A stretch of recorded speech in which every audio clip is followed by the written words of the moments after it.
आज का दिन बंगाल के लिए बहुत महत्वपूर्ण दिन होता है।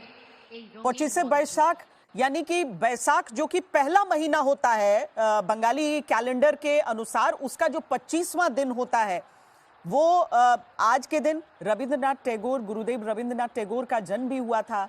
गुरुदेव रविंद्रनाथ टैगोर ने 25 बैसाख के संगीत भी लिखे, उन्होंने खुद भी वो संगीत लिखे हैं जिनको आज के दिन में चाहे अब देखिए शपथ ग्रहण समारोह तो आज हो रहा है, लेकिन इसके साथ ही अगर ये सामान्य वर्ष भी होता जहां पर उत्सव बस मनाया जा रहा होता तो लोग रविंद्र संगीत के साथ पूरे दिन को, इस दिन के उत्सव को बहुत मन से मनाते हैं। तो आज इसके साथ ही, इस महत्वपूर्ण दिन के साथ ही आज यहां पर शपथ ग्रहण समारोह जब होगा तो आप पश्चिम बंगाल के लोगों का उत्साह, बीजेपी कार्यकर्ताओं का उल्लास, वो सब समझ सकते हैं।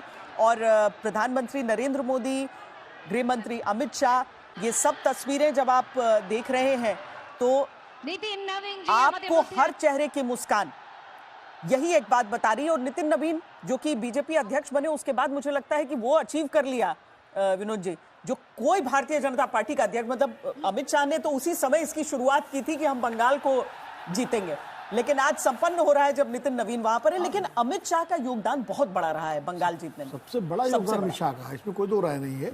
नितिन नवीन जी को श्रेय जरूर जाएगा कि उनके कार्यकाल में बंगाल विजय की भारतीय जनता पार्टी ने, जैसे कि भूपेंद्र पटेल को श्रेय जाएगा कि उनके समय 156 सीटें जीती गुजरात में, जबकि मोदी जी की प्रधानमंत्री थे, सब कुछ श्रेय मोदी जी का था। लेकिन जब इतिहास में लिखा जाएगा तो कौन मुख्यमंत्री था? भूपेंद्र पटेल। ऐसे ही कौन अध्यक्ष था? नितिन नवीन। तो ये तो संयोग है कि मिलता है उनको। मेहनत तो देखिए इसमें नितिन नवीन से पहले की जो लीडरशिप थी भारतीय जनता पार्टी की, वो नड्डा जी हों, अमित शाह जी का तो पूरा योगदान ही है। संगठन का जो काम है वो नितिन नवीन से पहले जो संगठन के लोग थे उन, अभी तो नितिन नवीन की टीम भी नहीं बनी है, अभी तो पुरानी टीम ही चल रही है। तो कुल मिलाकर के उस पूरी टीम का योगदान है। और इसके बीच जैसा कि अभी आशुतोष भी कह रहे थे, 2019 का जो लोकसभा चुनाव है उसमें छिपे थे। 2016 में शुरुआत की थी उन्होंने, 2016 में 3 सीटें जीती विधानसभा की, 10% वोट। लेकिन 2019 में जब 30% वोट और 18 सांसद जीते तो उम्मीद बनी कि पश्चिम बंगाल में भारतीय जनता पार्टी अपना कमल खिला सकती है, अपना झंडा फहरा सकती है। और उसके बाद 21 का चुनाव देखिए कितनी जीवटता के साथ लड़ा था। वो अलग बात है नहीं जीत पाए थे, लेकिन 70 सीटें हो गई थी, 38% वोट हुआ। तो ये निरंतरता की जीत है ये। और सबसे बड़ा श्रेय वैसे देना चाहिए संघ के उन कार्यकर्ताओं को जिन्होंने वर्षों से पश्चिम बंगाल में काम किया है। बट मैं तो ये देख रहा हूँ कि कहीं संघ के किसी कार्यकर्ता का नाम नहीं लिया गया है इसमें। मैं तो ले रहा हूँ, आप भी लीजिए, संगीत जी लेंगे। नहीं, संघ का कार्यकर्ता तो हमेशा पर्दे के पीछे होता है। और विनोद जी ने ठीक कहा, वहाँ 5000 से ज्यादा शाखाएं बढ़ी हैं पिछले। आजकल बहुत सारी शाखाएं तो पेपर पे भी बढ़ जाती हैं। नहीं, ऐसा नहीं है। बंगाल के अंदर शाखाएं अच्छी खासी है। जैसे केरला के अंदर भारतीय आरएसएस की शाखाएं सबसे ज्यादा ताकतवर हैं, लेकिन वहां सीटें नहीं जीत पाती हैं। तो उसका एक बहुत बड़ा कारण है कि मुस्लिम लीग का कांग्रेस के साथ जाने के कारण जो है हिंदुत्ववादी लोग भी जो है वो सीपीएम को वोट दे दिया करते हैं। तो ये भी वहां की सीधी तस्वीरें भी हम आपको दिखाते हैं जहां पर मंच जो है वहां पर सभी नेता, उनकी मौजूदगी, जो साथी हैं भारतीय जनता पार्टी के, यानी जहां जहां एनडीए सरकारें हैं वहां के का भी आप प्रतिनिधित्व इस समय मंच पर देख सकते हैं। यानी केवल बीजेपी शासित प्रदेशों के मुख्यमंत्री नहीं, बल्कि जो एनडीए शासित प्रदेश हैं उनके मुख्यमंत्री, आप सबको इस समय मंच पर मौजूद देख सकते हैं।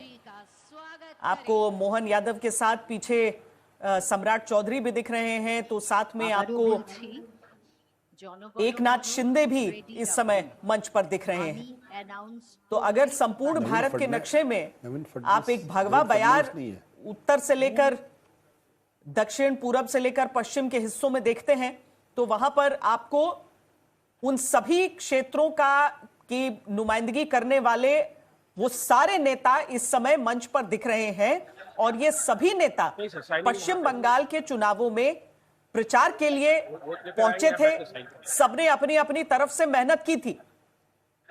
लेकिन यहां जो सबसे प्रथम पंक्ति में गृह मंत्री अमित शाह बैठे हैं और उनके साथ बीजेपी राष्ट्रीय अध्यक्ष नितिन नवीन बैठे हैं, ये एक संगठनात्मक रूप में किस तरीके से बीजेपी का विस्तार यहां किया गया, जो पन्ना प्रमुखों के साथ एक ऐसा फॉर्मूला अमित शाह लेकर आए जिससे भले एक चुनाव में नहीं, दूसरे चुनाव में सफलता नहीं, लेकिन फिर एक ऐसी सफलता जो अप्रत्याशित रही।